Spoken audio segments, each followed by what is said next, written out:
You know, some stories are about epic exploration. Others are about spectacular failure. But this story? It's about both.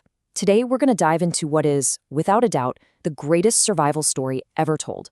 It's a journey to the very end of the Earth that went so horribly wrong, it became an absolute legend of human endurance. Can you even imagine seeing a job ad like this today? This is the real, brutally honest newspaper ad that Sir Ernest Shackleton posted to find his crew.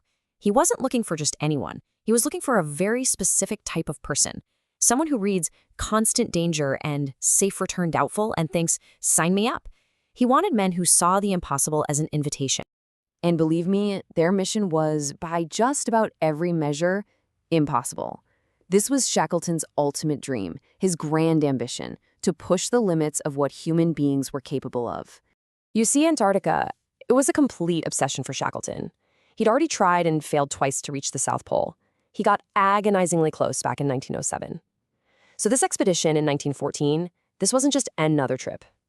This was the big one. It was about conquering the entire continent, to be the very first to cross it from sea to sea, right over the pole. I mean, really let that sink in for a second. A nearly 3,000-kilometer trek, on foot, across the coldest, windiest, most hostile place on the entire planet. This was seen as the last great prize of exploration, and Shackleton was absolutely determined to claim it. So to pull this off, you couldn't just take any old ship. You needed a beast. And here she is, the Endurance. This thing was a fortress made of wood, built specifically to smash its way through polar ice. Its hull was made from super dense oak and had both sails and a powerful engine. Honestly, they thought it was indestructible. And on board, 28 men and 50 sled dogs, all ready for the big trek. The journey started in August of 1914, but after months at sea, just as they were getting so close to their destination, the mission of exploration took a very dark, very sudden turn. Their fight wasn't for glory anymore. It was for their lives. And you have to understand just how painfully close they were. Only 130 kilometers, that's it. They were basically a single day's sail away from their landing spot, from beginning their historic walk across Antarctica. So close.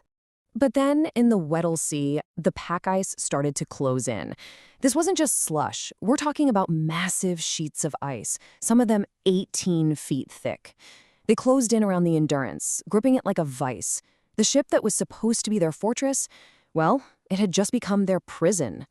For 10 long months, they were just stuck, frozen in place, drifting helplessly with the ice.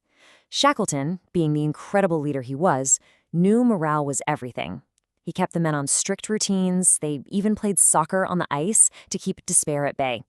But as the months dragged on, the crushing pressure of the ice began to make the ship's mighty hull groan and splinter. In October, he gave the order, abandon ship. And then, in November, they all had to stand there and watch as their home, their only link to civilization, was violently crushed to pieces and swallowed by the ice. And just like that, this was their new reality. 28 men, stranded on a floating sheet of ice, in the middle of the most hostile ocean on Earth. No ship, no shelter, and absolutely zero hope of anyone coming to rescue them. Their day-to-day life was just brutal. They were over 2,000 kilometers from the nearest person, living on an ice floe that could literally crack apart and swallow them at any moment. They hunted seals and penguins to stay alive, but as starvation really began to set in, they had to make an absolutely heartbreaking choice. They had to kill and eat the very sled dogs they had grown to love, the ones they'd brought for their grand expedition. After nearly 500 days, that's 16 months, drifting on the ice, the floe finally carried them toward land. For the first time in over a year, they felt solid ground under their feet. The relief must have been incredible, but it didn't last. They had landed on Elephant Island, a desolate, barren chunk of rock. It wasn't salvation. It was just a bigger, more stable prison. Seriously, just put yourself in Shackleton's shoes for a second. Your mission has failed in the most spectacular way possible. Your ship is at the bottom of the ocean, your men are starving, they're freezing, they're stranded at the literal end of the world. How on earth do you keep hope alive when there is absolutely no reason for it? Their survival rested entirely on his shoulders. Shackleton knew that just staying on Elephant Island was a death sentence. Hope wasn't going to find them, they had to go find it. And what he proposed next was one of the most daring, desperate, and flat-out insane gambles in the entire history of exploration. Yeah, they basically called it a suicide mission, and for good reason. The plan was for Shackleton and 5 of his men to take one of the tiny lifeboats and try to sail 1,300 kilometers across the Drake Passage, the most treacherous stretch of ocean on the entire planet, to find a whaling station. Their only navigation tools? A sextant and a watch. They had to find a tiny dot of an island in a vast ocean using only the sun and the stars. I mean, just look at the contrast here. On one side, you have the Endurance, a 300-ton fortress built to conquer the ice. On the other, the James Caird, a small, open lifeboat. They were about to attempt a journey in a vessel that was, for all intents and purposes, a cork in a storm, across an ocean that eats massive ships for breakfast. And somehow, against every possible odd, they made it. But the ordeal wasn't over, not even close. After 16 days of battling hurricane-force winds and waves the size of buildings, they landed on the completely wrong side of the island. To get to the whaling station, Shackleton and 2 others had to make a non-stop, 36-hour trek across a treacherous, unmapped mountain range. When they finally stumbled into the station, they looked so wild and broken that people didn't even recognize them as human at first. So Shackleton had found help. He immediately started organizing a rescue for the 22 men he'd left behind on Elephant Island.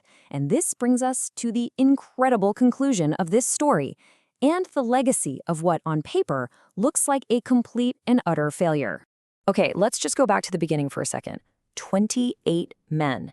That's how many set out in 1914, full of hope, dreaming of glory and making history.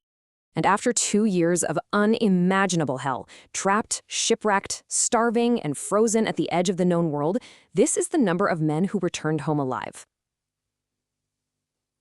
28. Every single one. Shackleton did not lose a single man. And that's the incredible paradox of this whole expedition.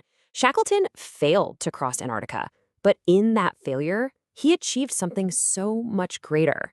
He redefined the mission right then and there. It wasn't about exploration anymore, it was about salvation. And in that mission, he succeeded perfectly. His leadership forged a legend that shines so much brighter than the original goal ever could have. And the story doesn't even end there. In an amazing modern-day postscript, just a little while ago in 2022, the wreck of the Endurance was found. It was sitting 3,000 meters deep on the ocean floor in almost perfect condition, preserved by the freezing water. You could still read the name Endurance, clear as day on its stern, a silent monument to their incredible story. Shackleton's story really leaves us with this powerful question. When our own plans fall apart, when our goals crumble and everything seems lost, what is the true measure of success?